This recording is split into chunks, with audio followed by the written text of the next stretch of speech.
បាទពុកម៉ែបងប្អូនទាំងអស់គ្នាបាទឥឡូវបន្ទាប់ពីខ្ញុំបានមកពីផ្សារហើយខ្ញុំបានទិញបង្គាប្រហែលជាកន្លះគីឡូបងប្អូនណាហ្នឹងហើយឥឡូវខ្ញុំចាប់ផ្ដើមកាត់ព្រុយសម្អាតវាបងប្អូនណាហ្នឹងហើយយើងកាត់ព្រុយយើងលាងសម្អាតវាហើយដើម្បីយើងយកទៅវះខ្នងហើយយើងនឹងដាក់ចំហុយវាចឹងបងប្អូនទាំងអស់គ្នា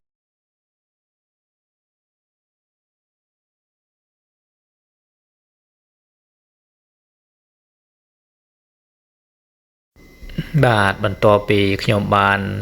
កាត់ព្រុយលាងសម្អាតរួចរាល់ហើយខ្ញុំក៏ចាប់ផ្ដើមវះខ្នងដើម្បីយើងយកបង្គាហ្នឹងទៅដាក់ចំហុយអញ្ចឹងណាពុកម៉ែបងប្អូនបាទ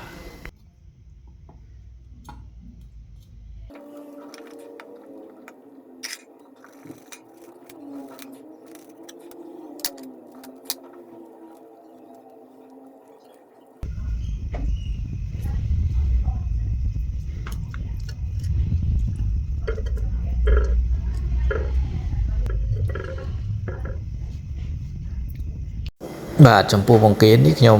ត្រូវវះខ្នងទាំងអស់ដើម្បីយើងរៀបដាក់ក្នុងចានដើម្បីចំហុយពុកម៉ែបងប្អូនគ្នាបាទប៉ុន្តែដោយសារតែចានរបស់ខ្ញុំវាទូចពេក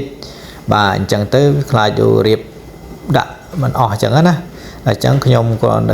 ហែលជា4បាទ4បង្គាហើយខ្ញុំចាប់ដើមរៀបចូលក្នុងចាន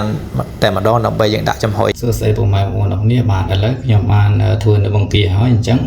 សូមបងប្អូនទៅមើលគ្រឿងផ្សំសម្រាប់យើងចំហុយបង្គាទាំងអស់គ្នាបងប្អូនណាតោះសូមបងប្អូនមកមើលគ្រឿងផ្សំសម្រាប់យើងចំហុយបង្គារសជាតិជូរហឹរទាំងអស់គ្នាបងប្អូនណាបាទអញ្ចឹងចំពោះគ្រឿងផ្សំខ្ញុំបានទិញបង្គាចំនួនកន្លះគីឡូបងប្អូនណាបាទហ្នឹងហើយនឹងមានស្លឹកខ្ទឹមបងណាស្លឹកខ្ទឹមហើយមានខ្ទឹមសបាទមានសាតេបាទមានទឹកស៊ីអ៊ីវចំពោះទឹកស៊ីអ៊ីវនេះខ្ញុំយកប្រហែលជា3ស្លាបព្រាបាយបងប្អូនណាដោយសារបង្គារបស់ខ្ញុំនឹងរៀងតិចដែរអញ្ចឹងណាបងប្អូនគ្នាបាទបើសិនតែបង្គាពុកម៉ែបងប្អូនទិញយកមកធ្វើច្រើនអញ្ចឹងបងប្អូនដាក់ទឹកស៊ីអ៊ីវទៅតាមនឹងទៅអញ្ចឹងបងប្អូនគ្នាបាទហ្នឹងហើយនឹងមានម្ទេសឆាបងប្អូនណាបាទម្ទេសឆានេះបងប្អូនចង់ទិញម្ទេសយកមកឆាខ្លួនឯងផ្ទាល់ក៏បានឬក៏បងប្អូនពីផ្សារស្រាប់ក៏បានដែរអញ្ចឹងណាបងប្អូនទាំងគ្នាបាទហ្នឹងហើយនឹងមានទឹកក្រូចឆ្មាបងប្អូនណាចំពោះទឹកក្រូចឆ្មានេះខ្ញុំយកមកតែប្រហែលជា2ផ្លែទេក្រូចឆ្មាបងប្អូនណាហ្នឹងហើយដោយសារតែបង្គាខ្ញុំរៀងតិចដែរអញ្ចឹងណាអញ្ចឹងខ្ញុំយកក្រូចឆ្មាតែ2ផ្លែទេបងប្អូនណាហ្នឹងហើយអញ្ចឹងសូមបងប្អូនទៅចិញ្ច្រាំនៅខ្ទឹមសទាំងអស់គ្នាដើម្បីយើងលាយ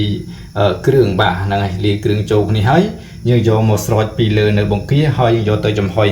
បាទឥឡូវខ្ញុំចាប់ដើមចិញ្ច្រាំនៅខ្ទឹមសពុកម៉ែបងប្អូន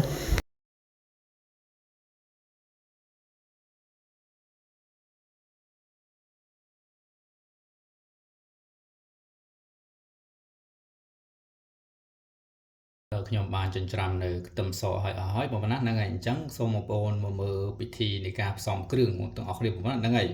អញ្ចឹងជាដំបូងខ្ញុំត្រូវតែដាក់ខ្ទឹមសណាហ្នឹងហើយខ្ញុំចាក់ខ្ទឹមសចូលនៅក្នុងទឹកស៊ីអ៊ីវទៅបងប្អូនណាហ្នឹងហើយអញ្ចឹងបន្ទាប់ពីខ្ទឹមសហើយណាខ្ញុំយកពោះទឹកក្រូចឆ្មានេះខ្ញុំយកប្រហែលជា1ស្លាបម្ទេសឆាម្ដងបាទអញ្ចឹងចំពោះម្ទេសឆានេះខ្ញុំយកប្រហែលជា1ស្លាបអញ្ចឹងបន្ទាប់ពោះសាតេនេះខ្ញុំប្រើប្រហែលជា1ស្លាបព្រាដែរបាទស្មើនឹងម្ទេសដែរអញ្ចឹងបងប្អូនគ្នាបាទដាក់ចូលទៅបងប្អូនចូលឲ្យចូលជាតិគ្នាទៅ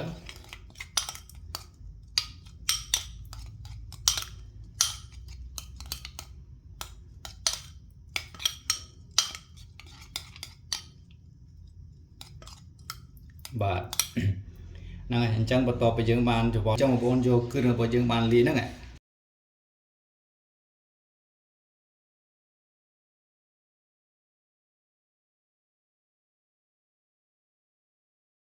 បាទឥឡូវបង្គារបស់យើងហ្នឹងយើងបានដាក់ស្រូចគ្រឿងពីលើអស់ហើយបងប្អូនណាហ្នឹងហើយឥឡូវបងសូមបងប្អូនចាប់ផ្ដើមយកបង្គារបស់យើងហ្នឹងទៅចំហុយទាំងអស់គ្នាបងប្អូនណាណាតោះបងប្អូនណាដើមយកបង្គាបងប្អូនណាមកចាប់ផ្ដើមយកបង្គាដាក់ឆ្ងាយចំហុយរបស់យើងតែម្ដងបងប្អូនណាបាទពេលប្រហែលជា10ទៅ15នាទីបងប្អូនណាហ្នឹងឥឡូវខ្ញុំចាប់ផ្ដើមគ្របវាសិនទៅបងប្អូនណាពុកម៉ែបងប្អូនទាំងគ្នាបាទឥឡូវបង្គាដែលយើងបានដាក់ចំហុយហ្នឹងរយៈពេល 10 ទៅ 15 នាទីគឺបានឆ្អិនហើយពុកម៉ែបងប្អូននេះបានហ្នឹងឥឡូវខ្ញុំចាប់ដើមបើកម្របតែម្ដងមកបងប្អូនណាបាទ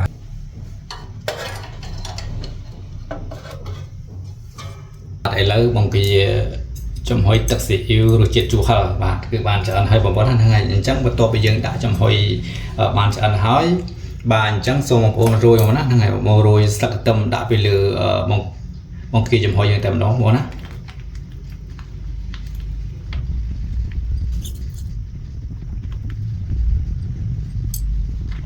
ប្អូនអាចបាទបងប្អូនពុកម៉ែបងប្អូនអាចធ្វើហូបណាតាមរូបមន្តរបស់ខ្ញុំបានបងប្អូនហ្នឹងហើយធានាថាឆ្ងាញ់ប្លែកបងប្អូនណាមកហុយបង្គាទឹកស៊ីអ៊ីវរសជាតិជូរហឹររបស់ខ្ញុំពូរ៉ាថ្ងៃហ្នឹងគឺមានតែប៉ុណ្ណឹងទេបងប្អូនណាបើសិនតែបងប្អូនបានមើលនៅវីដេអូខ្ញុំហើយបាទសូមបងប្អូនជួយចុច Subscribe Channel របស់ខ្ញុំម្នាក់មួយទៅបងប្អូនណាហ្នឹងហើយដើម្បីទទួលបាននៅវីដេអូថ្មីបន្តទៀតបងប្អូនណាពេលដែលខ្ញុំអាប់ឡូតវីដេអូចូលក្នុង YouTube អញ្ចឹងណាបងប្អូនបាទហ្នឹងហើយសូមអរគុណសូមជម្រាបលា